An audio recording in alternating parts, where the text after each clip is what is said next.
Hi, fifth grade. This week in writing, in part of your ELA lesson, you're going to be asked to summarize a chapter from A Wrinkle in Time. So we're going to practice what it means to summarize a text and your thoughts about that by really focusing on the main ideas and key details.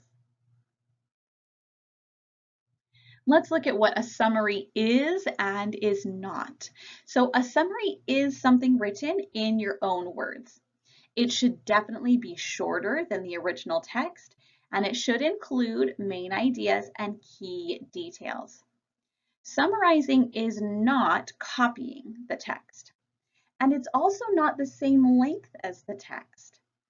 A summary also does not include all of the details that you read, and this can be a tough one sometimes because we get a lot of details and we might remember a lot of things about the text, especially when we're reading something exciting like A Wrinkle in Time.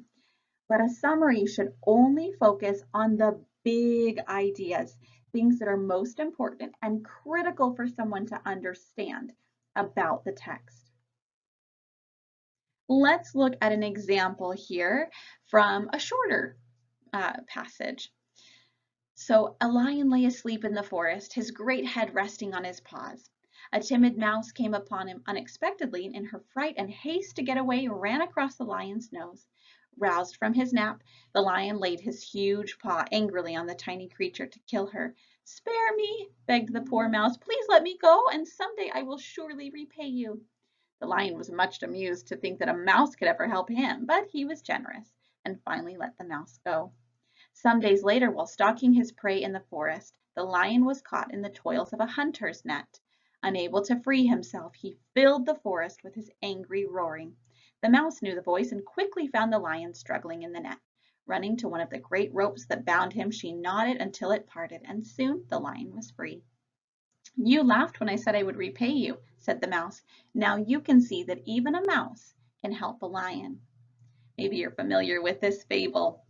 If we are to summarize this fable, we should be writing something that is significantly shorter than the passage itself and includes the key ideas and details. So we want to leave out all of the less important pieces and really boil it down to this is vital for someone to understand about this story. So here is the summary that I wrote. You can see it's only 2 sentences. It's much shorter than this fable. Lion traps mouse, but is generous and lets him go. Should be heard though, I messed up there. Later, mouse repays lion by freeing lion from a net. So it really only includes those 2 big things that happened. It doesn't necessarily include the moral, the way that the author presented it.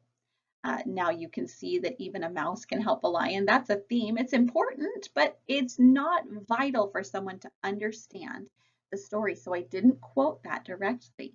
I said it kind of in a roundabout way. Mouse repays lion by freeing lion from a net. So when we summarize, we really have to pick through and only choose what is most important for the reader to understand.